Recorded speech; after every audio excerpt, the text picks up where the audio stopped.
check. Check, check. Testing 1, 2. Check, check.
Please join in a moment of centering silence so we can be fully present with each other this morning.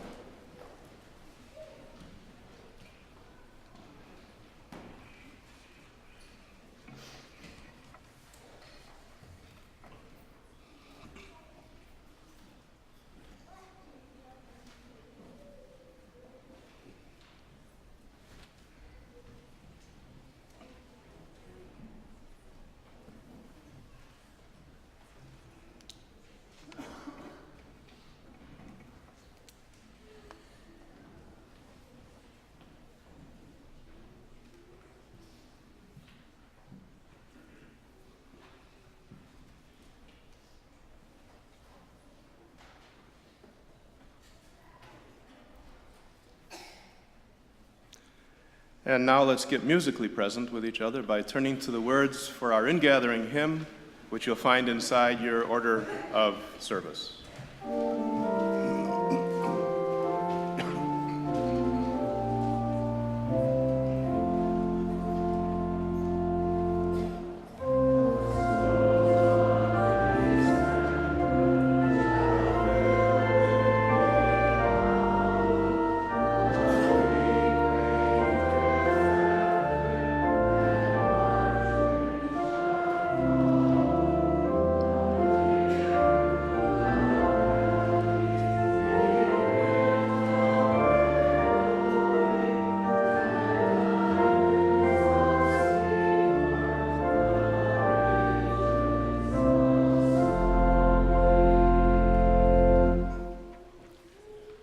Well, good morning, everybody, and welcome to another Sunday here at First Unitarian Society, where independent thinkers gather in a safe, nurturing environment to explore issues of social, spiritual, and ethical significance as we try to make a difference in this world.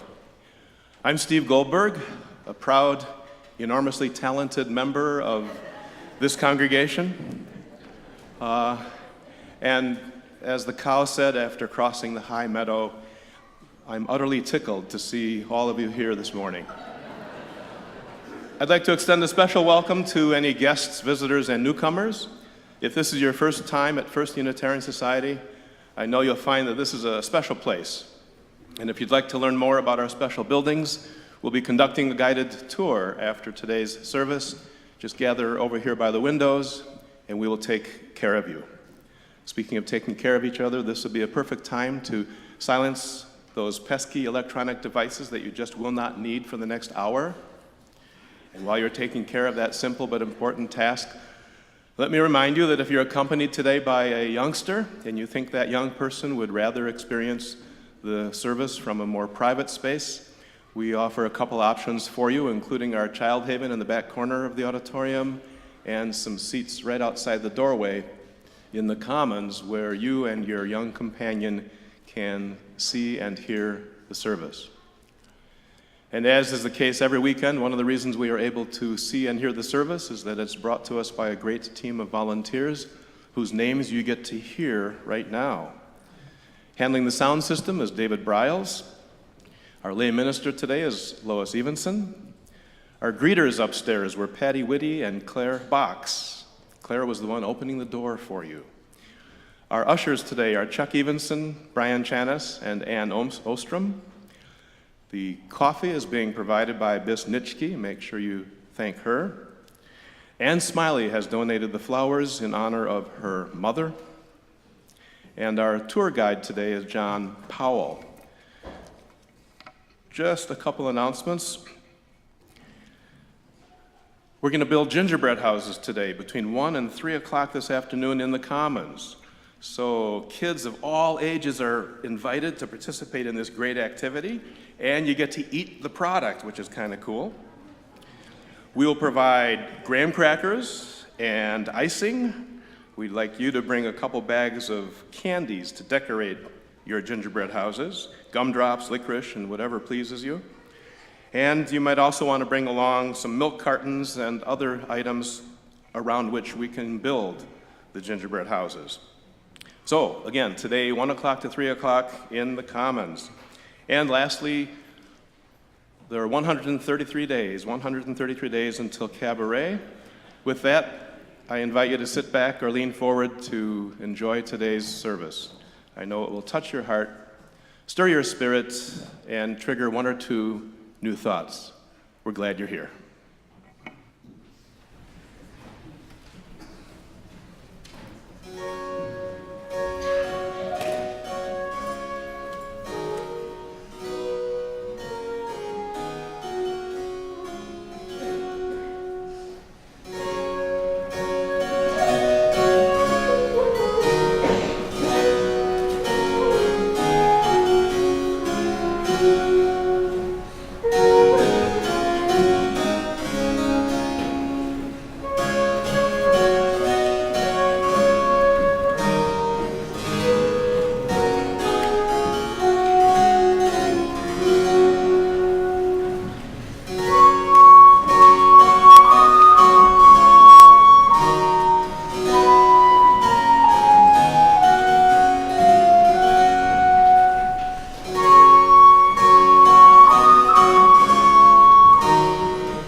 Our opening words today come from the Tao Te Ching by Lao Tzu.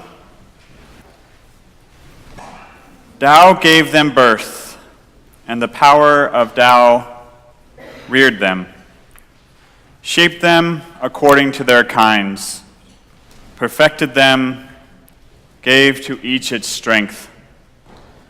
Therefore, of the 10,000 things, there is not one that does not worship Tao and pay homage to its power. And as Tao bore them, and the power of Tao reared them, made them grow, fostered them, harbored them, brewed for them, so you must rear them, but do not lay claim to them. Control them, but do not lean upon them. Be their steward, but do not manage them. This is called the mysterious power. Now, if you can rise in body or spirit and join me for the lighting of our chalice.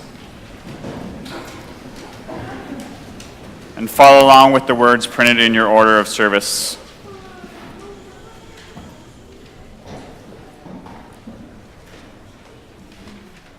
For daylight and darkness, for sunshine and rain, for earth and all people, we offer deep thanksgiving. For all things bright and beautiful, for all things wise and wonderful, for all creatures great and small, we offer endless praise. We kindle this light in celebration of the life we share. May it help unite our lives with the larger web of life to which we belong. And now we invite you to greet the bright and beautiful next to you as we exchange friendly greetings.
Please be seated.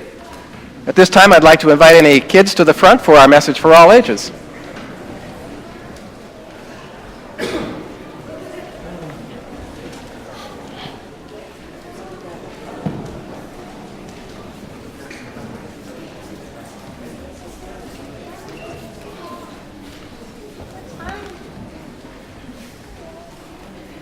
So do we all have visions of sugar plums dancing in our heads?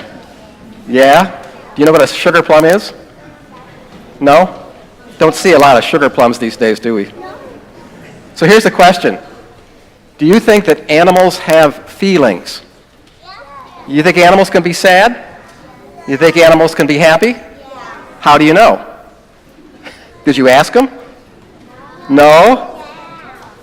You think that maybe you can just see it with their expressions when they're happy or sad? Yeah. Because sometimes your dog has a hang-dog expression, which means your dog is sad. Well, this is a story about animals, and it's a story, a very, very old story that comes from India, and it's about animals that actually do have feelings.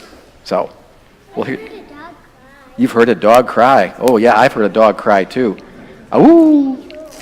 So, long ago, there was a king in India, and he had a beautiful gray elephant that he loved to ride. And so the king commanded his servant to give this prized elephant the best of care. So each day, his keepers led the elephant out of the stable into the green fields where she might eat the tender grass freely. Isn't that a great elephant? And they would also take her to a clear pool where she could splash around and play. And in the evening, they bought her these big bowls of sweet rice for her to eat. Now one day, while the elephant was enjoying her evening meal in her stable, a stray dog wandered in and began feeding from the small lumps of rice that fell from the elephant's mouth at her feet. And enjoying this free food very much, the next evening, the dog came back. And soon he was a regular guest at mealtime in the stable. Well, as unlikely as it might seem, the little dog and the big elephant became friends, and they began to play with each other, and they began to sleep with each other. And the dog would jump up and sit on the elephant's trunk, and the elephant would wave its trunk just like a swing so that the dog would have fun. Well, after some time, a farmer from another village happened to be coming and visiting the stable, bringing some fresh hay. And he saw this dog and said, "That is a remarkable dog. I have to have it."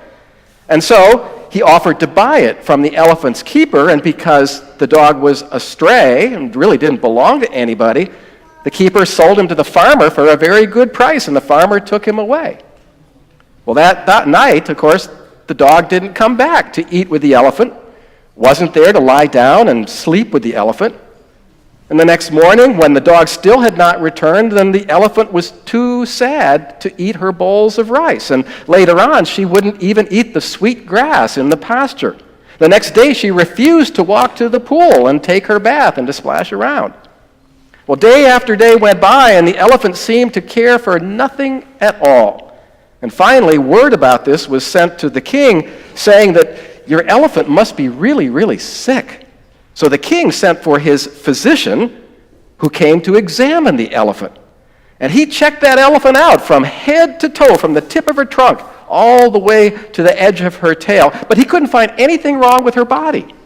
And so he reported back to the king and said, "Sire, there is nothing physically wrong with your elephant that I can find, but there does seem to be something wrong with her spirit, with her emotions.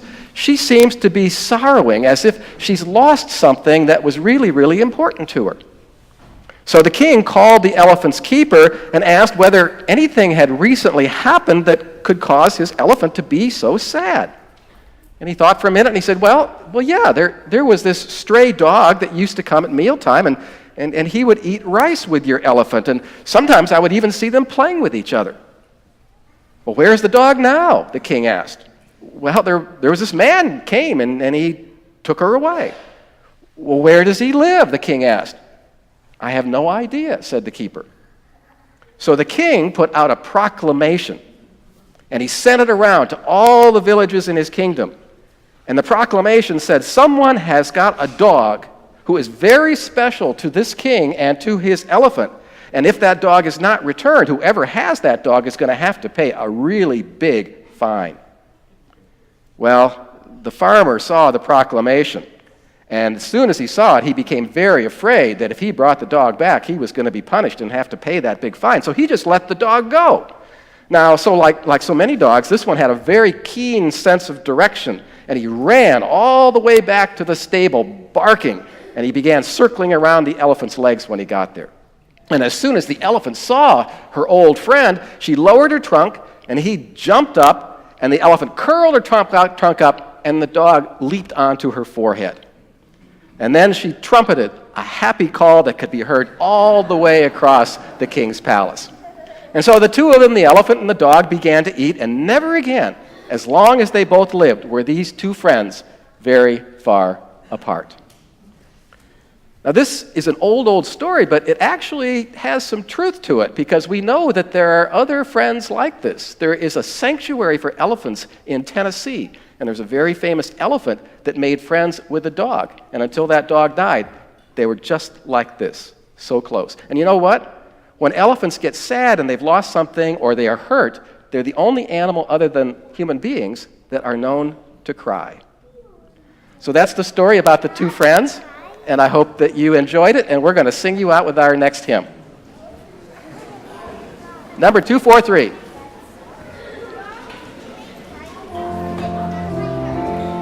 Like tears.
Our first reading today comes by way of Lynn Unger, The Ox and the Star. To tell the truth, the ox thought it was just a little unfair. I mean, it wasn't as if they had a lot of extra room in the stable as it was. The stable already housed not only an ox, but also a cow, a horse, a donkey, and a variety of chickens. Still, when you get right down to it, folks have to sleep somewhere, and so he didn't much mind moving over and leaving his stall space to the man and the woman, especially seeing as she was so far along.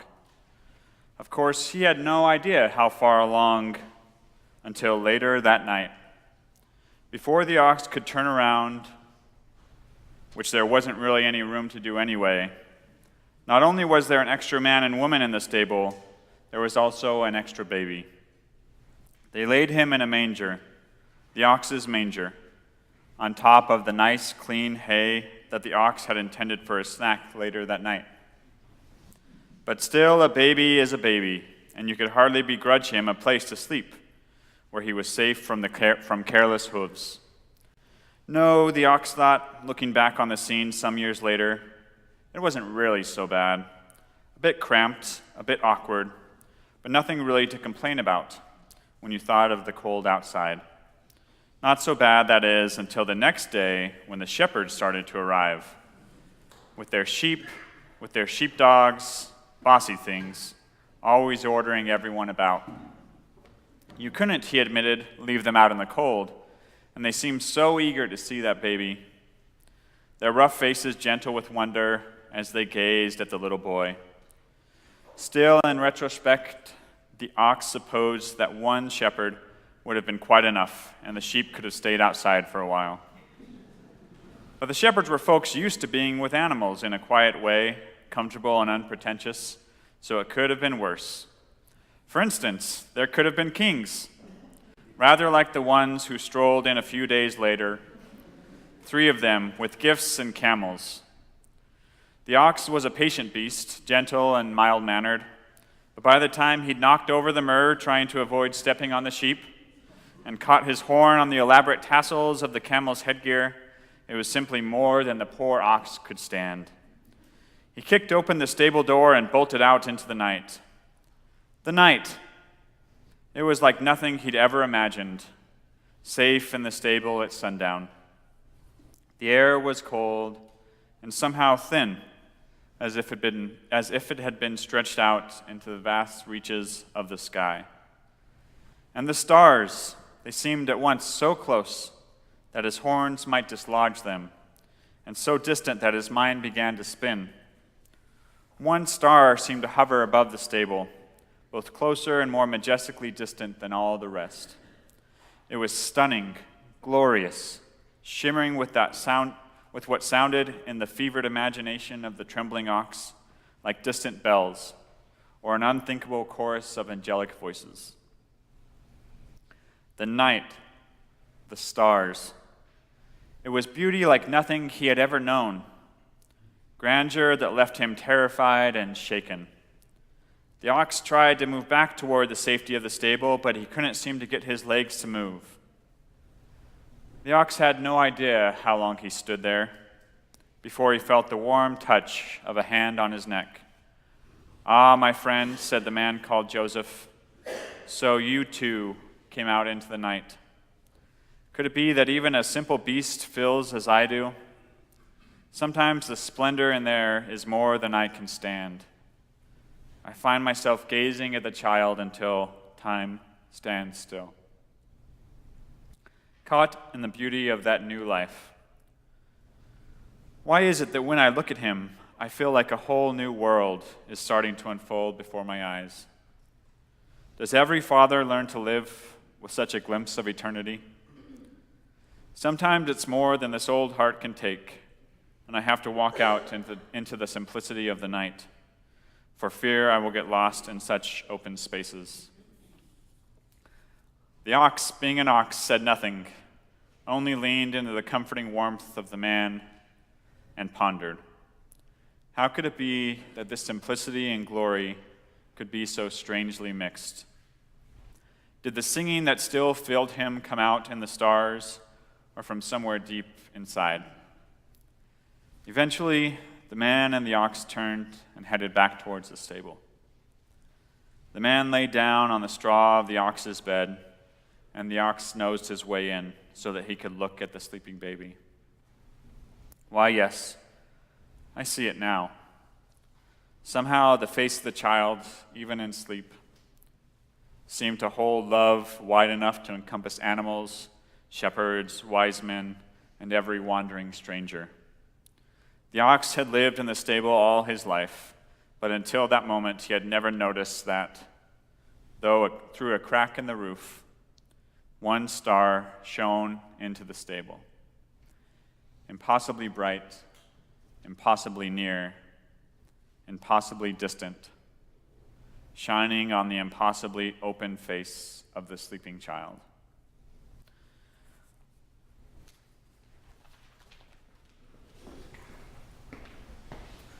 Not yet, Trevor.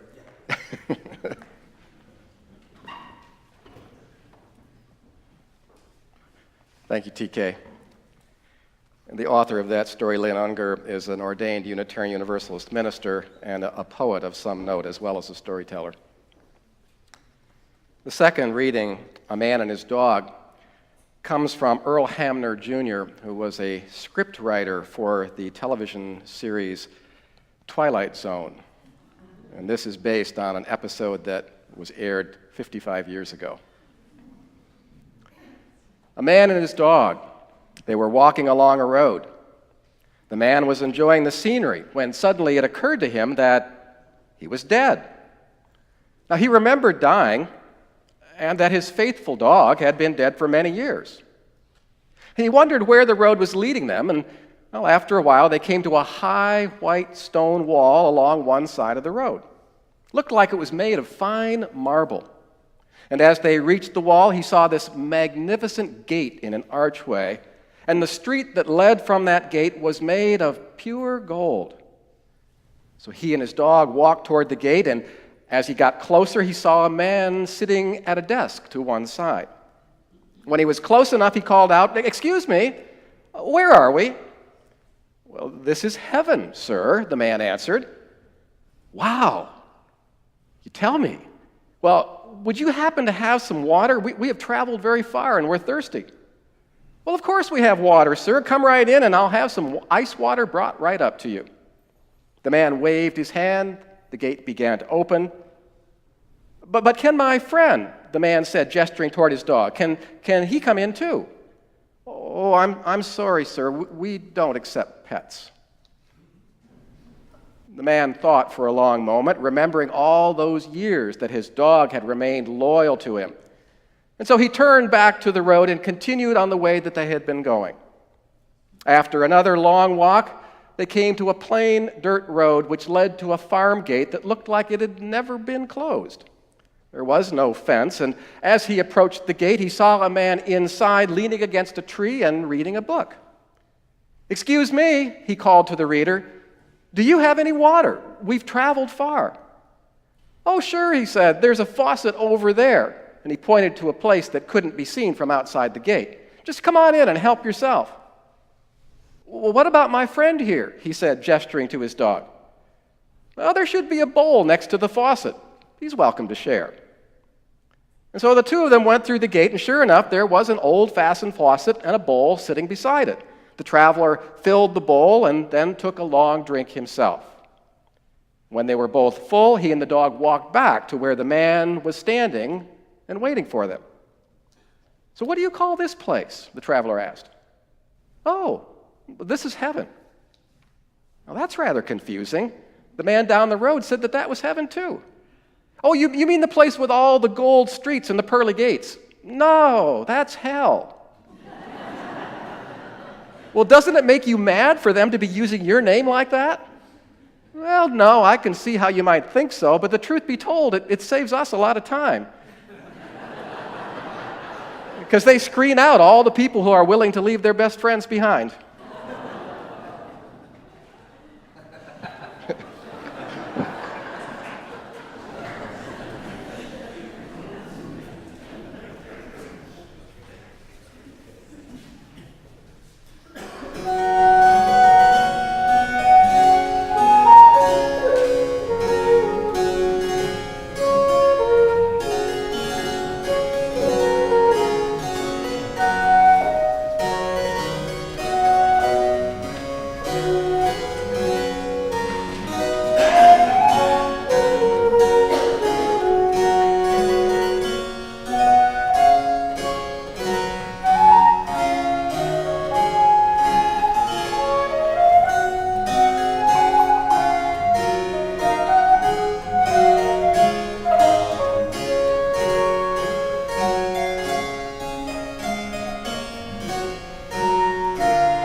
Thank you, Trevor. Thank you, Kristen. What a treat.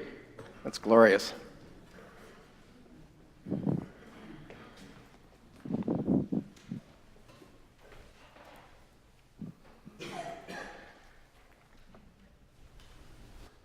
As I suspect is true for some of you, some of my earliest and most vivid memories are of times when I became aware of the other creatures that occupy this planet with us. Silvery minnows flashing in the stream that bisected our farm, wriggling snakes and scurrying field mice exposed when I would roll over a bale of hay in the pasture, cats mewing for milk on the doorstep, hens scratching in our barnyard. The psychologist Marianne Radour says that to children, animals are not lower, they are fellow beings of equal standing, and so it did seem to me at the time. Growing up a century and a half ago near Portage, Wisconsin, John Muir and his siblings seemed to feel much the same way. Witnessing the wholesale killing of passenger pigeons, they exclaimed, "Oh, what colors! Look at their breasts as bonny as roses, their necks aglow with every hue. It's awful like a sin to kill them, isn't it?" And then responding with absolute certitude to his children's regret, the elder Muir agreed that indeed these birds were quite bonny, but he assured them they were made to be killed and sent for us, God's chosen people, to eat. John Muir would not, however, follow in his father's footsteps, and as a young man, recording what he experienced and what he witnessed on his 1,000-mile walk to the Gulf, Muir wrote, "It never seems to occur to these far-seeing teachers of religion that nature's object in making animals and plants might possibly be, first of all, the happiness of each one. Why should man value himself as more than a small part of this one great unit of creation? They're all part of God's family, unfallen, undepraved, are cared for with the same species of tenderness and love as he bestows on the angels of heaven or the saints here on earth." Well, in the modern world, many still accept uncritically the soulless state of animals. And they presume that we are authorized by God or accorded the right by virtue of our superior status to subdue the animal universe. Tetsuro Matuzaki is an internationally celebrated scientist at the University of Kyoto's Primate Research Institute, and he finds this attitude rather troubling. He says, "I really do not understand the need for us always to be superior in all domains, or to be so separate, so unique from every other animal." Matsuzawa has ample reason for reaching that conclusion, because not only apes, but creatures as dissimilar as parrots, porpoises, elephants, dogs, and rats have demonstrated a capacity for communication, for learning, for problem solving, for empathy that few would have dreamed of even 50 years ago. As in so many other ways, Charles Darwin was ahead of his time, insisting that dogs have the power to reason, to know what it feels like to love, to envy, to mourn, and even to experience the prick of conscience. And the evidence that Darwin offered for all of this was anecdotal. It was based on his observations of his own dogs and reports from other 19th century dog owners. But modern research has proven much of what Darwin claimed to be correct. And one of the reasons that dogs in particular manifest so many of the traits that Darwin attributed to them is because they've been around us for tens of thousands of years. And this has resulted in what scientists call convergent evolution, two completely separate species acquiring new capabilities in tandem due to their close proximity to each other and their shared agendas. And because of this intimate relationship with humans, a dog's brain is now quite different from that of its wolf's ancestors, and its emotional life varies accordingly. For instance, like small children, dogs experience separation anxiety when their owners are absent. We've probably, if we've had dogs, we've seen this, we've witnessed this. And moreover, scientists say that a dog's vocalizations, The range and the tone of its barking have developed in such ways as to enable them to communicate certain feeling states to their human companions. And because they are so eager to please, dogs pay close attention to and they readily pick up on signals from their owners, so that one exceptional border collie responds appropriately to 300 different voice commands. Now, for those of us who have had long-standing relationships with dogs, and Trina and I have had 2 dogs over the course of 35 years, this sounds very familiar. But then what about some other animals that are not routinely a part of our domestic lives? Some of you may have heard about Alex. Alex was a famous African gray parrot. And this parrot could carry on an unscripted conversation with his keepers, and could also count objects accurately. And controlled experiments showed that Alex could differentiate between the concepts of same, are 2 things the same, or are these 2 things different? And he understood the concepts of none or 0, tasks that are considered to be cognitively very demanding. And some parrots are also able to grasp the purpose and the function of words, using terms like hello or good night, not just imitatively, not just randomly, but in their proper context. Parrot says good night to you, probably means, hey, good night. Other birds, like scrub jays, seem to possess what researchers call theory of mind. And that means that they are attuned, or seem to be attuned, to what another bird is actually thinking.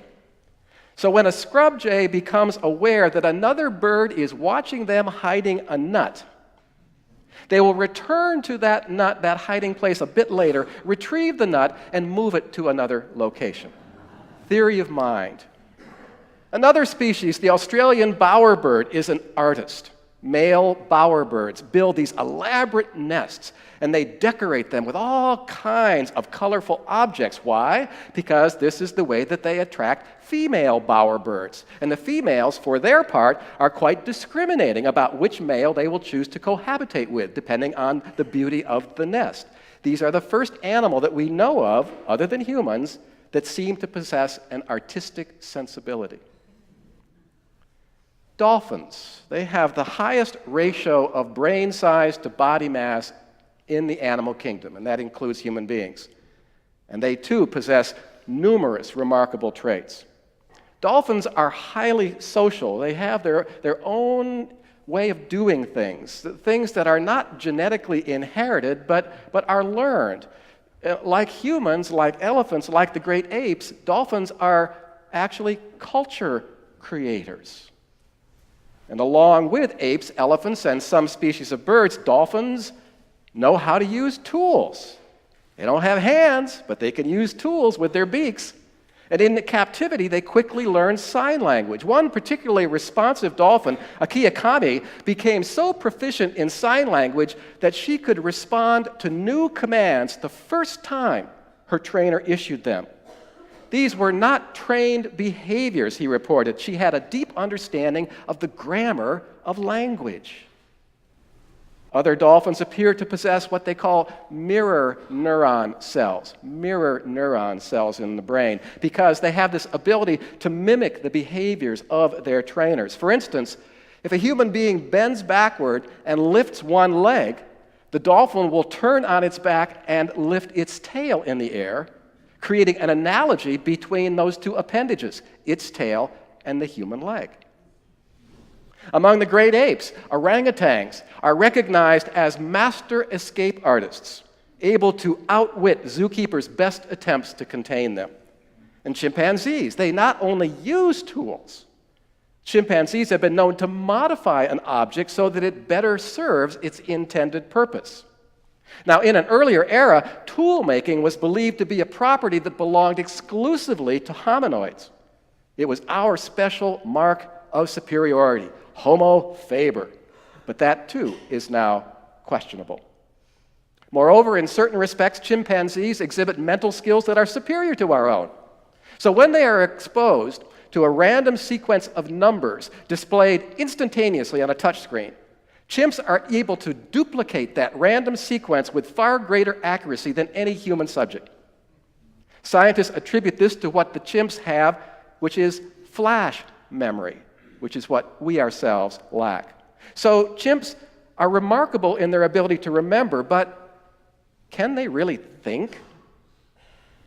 Jane Goodall, who became widely known for her decades of observation of chimpanzees in their natural habitat, Goodall witnessed several instances in which her subjects, the wild chimps, appeared to be acting deceitfully, trying to pull the wool over other members of their troop.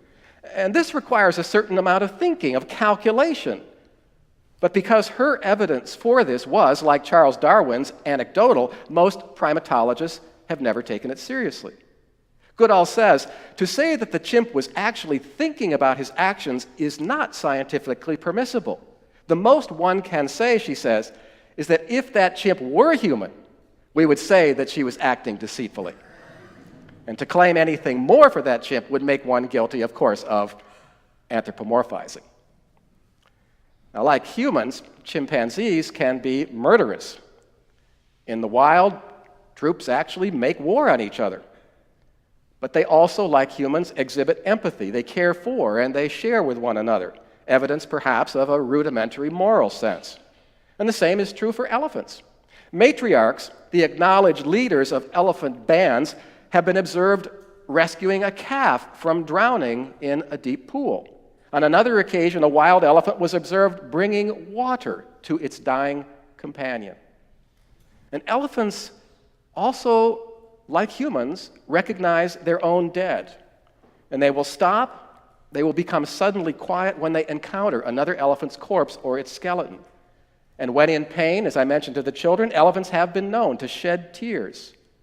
And more than that, neuroscientists have recently detected economo cells in the brains of these elephants, also found in the brains of whales and great apes. And these are spindle-shaped neurons that were once touted as the cells that made us human, because they are connected, those spindly cells, they're connected to our own feelings of love, emotional suffering, and sociability.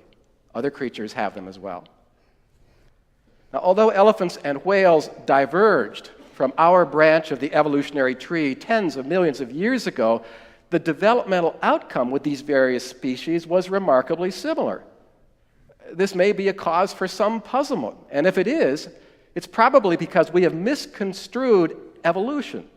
We are used to thinking of evolution as this straightforward progressive movement from lower to higher levels of sophistication. But as Virginia Morrow says, evolution is not linear. Evolution is divergent, which means that we all sit on these various limbs of a bushy tree, each species as evolved as the next, the anatomical differences largely the result of ecology and behavior. And thus, she says, we are not the culmination of all these lesser beings. They are not lesser, and we are not the pinnacle of evolution. So far, so good. What about certain other creatures that we routinely dismiss as inconsequential, lacking in those special qualities that we have identified in the so-called higher members of the animal kingdom? Well, some of those, too, have considerably more mental and emotional intelligence than we have traditionally given them credit for. So, take rats. Well, I'll take rats. You don't have to take rats. When Trina and I were undergraduates in college, she adopted two handsome hooded rats that my sister had to give up because of her asthma. And these cuddly creatures lived in Trina's apartment for 2 years, free and uncaged. Now, her mattress was on the floor, and in the morning, the rats would clamber up on the mattress and awaken us by nuzzling in our ears. And at the sound of the refrigerator opening, they would scamper out of their hiding place, climb up our legs, sit on our shoulders, and wait for a treat from the icebox. In terms of personal hygiene, they were as fastidious as any cat that I have ever seen.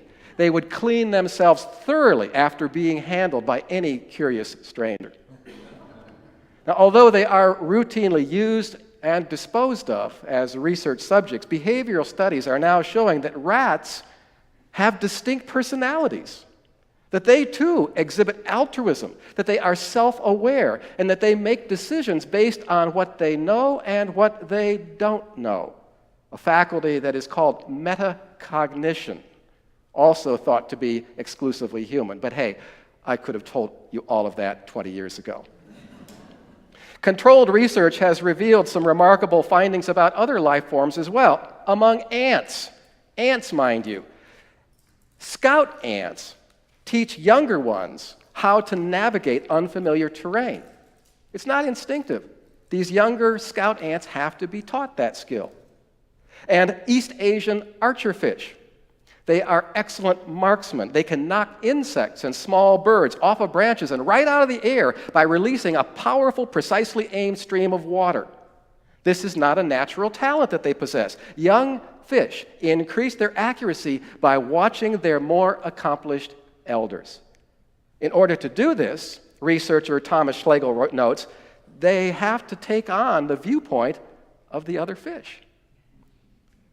It wasn't long ago that one invited laughter for showing even the least regard for creatures that the philosopher René Descartes once dismissed as meat machines. Despite his tarnished reputation for conducting deprivation experiments with baby monkeys, Harry Harlow, the late University of Wisconsin primatologist, Harlow made startling discoveries about the capabilities of his primate subjects. But fearing ridicule from his peers, Harlow withheld his findings about these primates for decades. And Harlow also worked extensively with a Vilas zoo orangutan named Jiggs. And Jiggs made Harlow a believer in animal intelligence. Upon his passing, Harlow offered this compliment. Jiggs, he said, died demonstrating a level of curiosity greater than that of many of our university's undergraduates. No offense, you undergraduates. So every time we come up with a quality or an attribute that seems to make Homo sapiens distinctly different or innately superior, a similar trait crops up in one animal or another. And yet attempts to establish some kind of clear demarcation between the human and the non-human world, these are ongoing. And most people still do find it difficult to surrender our human primacy. And yet, in many respects, animal emotions, animal thought, animal perceptions resemble our own, as well as being fitted to that animal's own unique circumstances. And for this reason, the philosopher Peter Singer has offered an ethical dictum for our consideration as human beings. He says, "It is wrong to sacrifice important interests of the animal in order to satisfy less important interests of our own." I'll let you ponder that. But given the manner that we have been gobbling up all of their real estate and disrupting their lives through climate change and raising them in confined animal feeding operations, a dictum such as Peter Singer's may strike us as inconvenient, hard to live up to, but it is worth thinking about further. So then, what about heaven? What about the soul? Whatever the scientific evidence might suggest, there are still many who will turn to religion for their answer to the question about who is innately superior. And they will tell us, no dog is going to heaven. Now, I am frankly agnostic with respect to both heaven and the soul because there is so much disagreement about what they both signify. But I do appreciate the poet Mary Oliver's take on this matter. She says, "I keep looking around me. One question leads to another, and the face of the moose is as sad as the face of Jesus. So why should I have a soul and not the anteater who loves her children? Why should I have it and not the camel? And come to think about it, what about the maple trees?" In this season, when the theme of incarnation leaps to the forefront, may we deepen our understanding of what that word, incarnation, might mean. And were we to recognize animals also as children of God, then as human beings, we ourselves might feel a lot less lonely. Blessed be, and amen. And at this time, we welcome Kristen and Trevor back to the keyboard and the flute as we receive our offering this morning. Please be generous.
At this time, we typically recognize anyone who has entered a joy or a sorrow in our Cares of the Congregation book, and there were no entries today, but just as a reminder, this book always sits right outside the center doors, and if there is someone in your life that you would like to remember, to commemorate, then we invite you to put an entry in our book.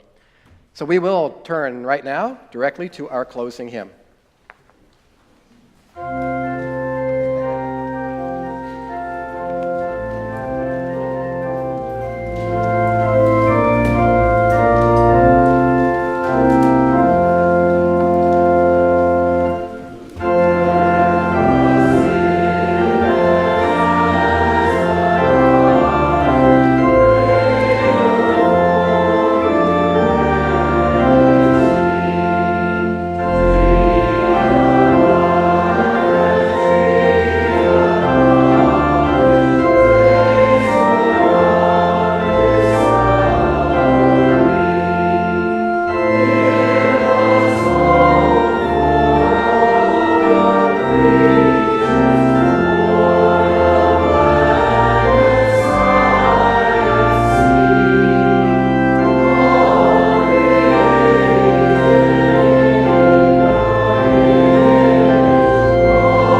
Please be seated for the benediction and the postlude. We close with words from the 13th century German mystic Meister Eckhart. Apprehend God in all things, for God is in all things.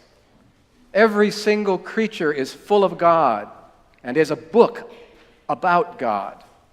Every creature is a word of God, and if I spend enough time with the tiniest creature, even a caterpillar, I would never have to prepare another sermon. So full of God is every creature. Blessed be, and amen.